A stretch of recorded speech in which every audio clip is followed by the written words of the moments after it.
राजधानी लखनऊ से बड़ी खबर आ रही है, जहां डीएफओ की तैनाती में बड़ा खेल हुआ है।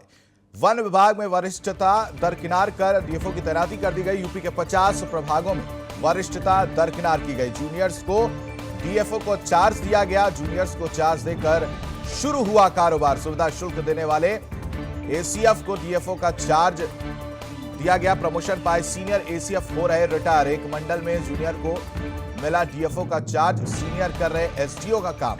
बाराबंकी, रायबरेली, उन्नाव में मिला चार्ज। हरदोई में भी जूनियर को दिया गया डीएफओ का चार्ज। तो सुविधा शुल्क देने वाले एसीएफ को डीएफओ का चार्ज दे दिया गया है। प्रमोशन पाए सीनियर एसीएफ हो रहे रिटायर। एक मंडल में जूनियर को डीएफओ का चार्ज दे दिया गया है। हरदोई में भी जूनियर को दिया गया है डीएफओ का चार्ज। हरदोई में भी जूनियर को डीएफओ का चार्ज दिया गया है।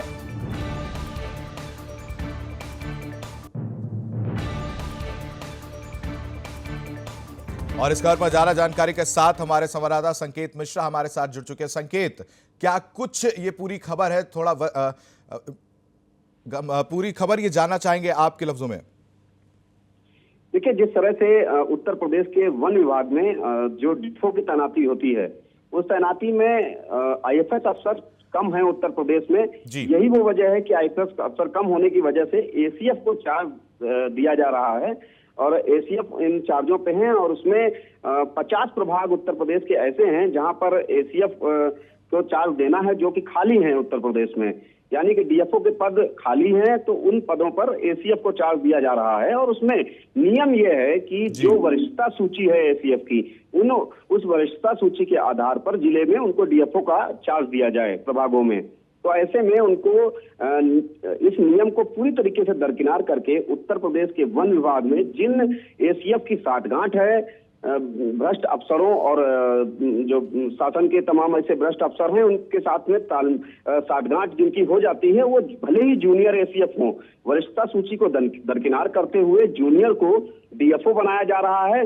और सबसे जो हैरानी की बात यह है कि इसी मंडल में यानी कि जिस तरह से फैजाबाद मंडल अगर उदाहरण के तौर पे है, तो वहां पर जो सीनियर एसीएफ है वो उसके 10 साल जूनियर जो एसीएफ है उसको डीएफओ बना दिया गया। यानी कि अगर उनकी कोई बैठक होती है मंडल स्तर की, तो आगे की पंक्ति में जूनियर अफसर, जूनियर एसीएफ बैठेगा और पीछे की सीट पर सीनियर एसीएफ बैठेगा और उसे सर कहना पड़ेगा अपने ही जूनियर को, सीनियर एसीएफ को। तो ये एक बड़ी विडंबना है कि वरिष्ठता सूची को दरकिनार करके ये तबादला कारोबार खुलेआम वन विभाग में चलाया जा रहा है।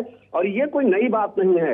इससे पहले भी हमने एक खबर का खुलासा किया था कि उत्तर प्रदेश के वन विभाग में एक रेंज अफसरों की सूची थी, उस सूची में तबादला किया गया। और जब वो सूची हमने सार्वजनिक की कि ये सूची तैयार हो चुकी है और इसमें तबादला कारोबार की बू आ रही, तो उसको शासन ने संज्ञान में लेके हुसैनगंज थाने में एफआईआर भी दर्ज कराई शासन के सेक्रेटरी ने, और वो सारे तबादले निरस्त हुए थे। लेकिन अब एक बार फिर वही तबादला कारोबार वन विभाग में फिर से शुरू हो गया है। और इस बार एसीएफ को, जूनियर एसीएफओ को, जो वरिष्ठता सूची किनारे को दरकिनार करते हुए जूनियरों को चार्ज दिया जा रहा है और सीनियर रिटायर होते जा रहे हैं। जो 10-10 साल सीनियर हैं वो सिर्फ जूनियर पोस्ट से ही रिटायर हो रहे हैं, जबकि जूनियर जिनकी साठगांठ हो जाती है वो सीधे तौर पर यही कहा जा रहा है, जो आरोप लग रहे हैं कि लेन देन चल रहा है और तबादला कारोबार फिर से शुरू हो गया उत्तर प्रदेश के वन विभाग में। यहाँ वरिष्ठों को दरकिनार करके जूनियरों को डीएफओ बनाया जा रहा है। अब इस पूरा मामला शासन स्तर पर पहुंच चुका है और जो मुख्यमंत्री योगी आदित्यनाथ की जीरो टॉलरेंस नीति है, उसको जो अफसर उसका मखौल उड़ा रहे हैं, जो अफसर योगी आदित्यनाथ की नीति को ठेंगा दिखा रहे हैं, जाहिर सी बात है ऐसे अफसरों पर भी अब कार्रवाई तय मानी जा रही है कि मुख्यमंत्री योगी आदित्यनाथ लगातार ऐसे अफसरों पर कार्रवाई कर रहे हैं, वो किसी को नहीं बख्श रहे हैं जो भ्रष्टाचार कर रहे हैं। जी संकेत, तमाम जानकारी के लिए आपका बहुत बहुत धन्यवाद। तो जूनियर्स को डीएफओ का चार्ज दिया जा रहा है, वरिष्ठता की दरकिनार कर जूनियर्स को डीएफओ बना दिया जा रहा है।